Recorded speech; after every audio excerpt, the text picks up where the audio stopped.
ربنا يشفيني وأرجع بيت فاس، أرجع غزة.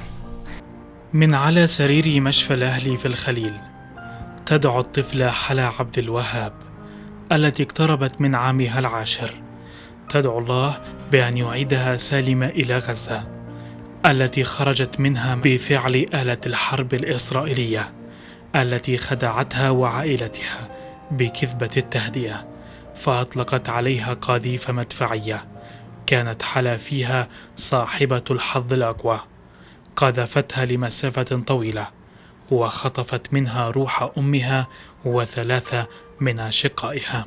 الساعة 1:30 بالليل يعني سمعنا صوت انفجار كبير، فاتحين طبعا التلفزيون اللي هم بيحكوا انه بيت الشاعر، هي أهلها من دار الشاعر، فصرنا نتصل هان وهان وهان اللي هم بيقولوا طبعا البيت اللي هي فيه، صاروا يطلعوا فيه. ما أول حاجة أعلنوا إنه كلهم شهداء، والحمد لله بعدها استشهدت أمها أخوتها 3 وبنت، وفضلت هي دي البنت أطلقوها على شجرة مع حمص صاروخ معقوط على شجرة الجيران، والبنت الصغيرة 5 سنين تقريبا على الساعة 7 لقوها تحت الركام طيبة.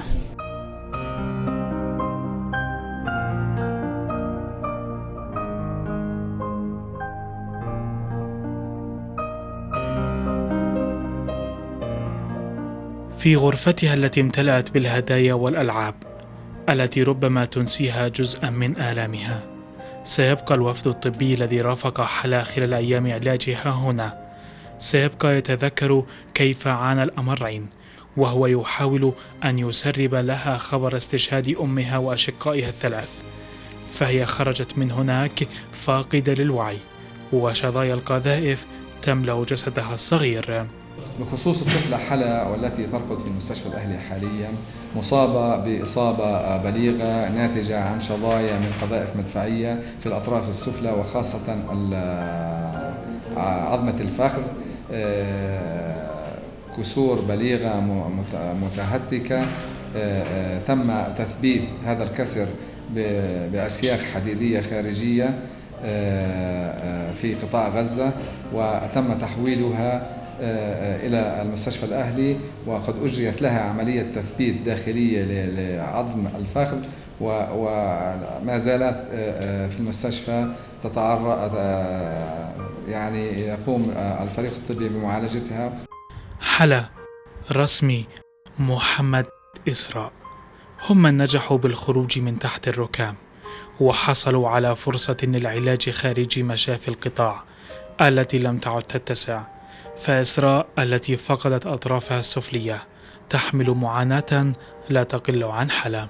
عملنا أغراضنا وطلعنا من البيت، وصلنا شارع في رجنينا شارع البلبيسي، قصفونا صاروخ زنانة،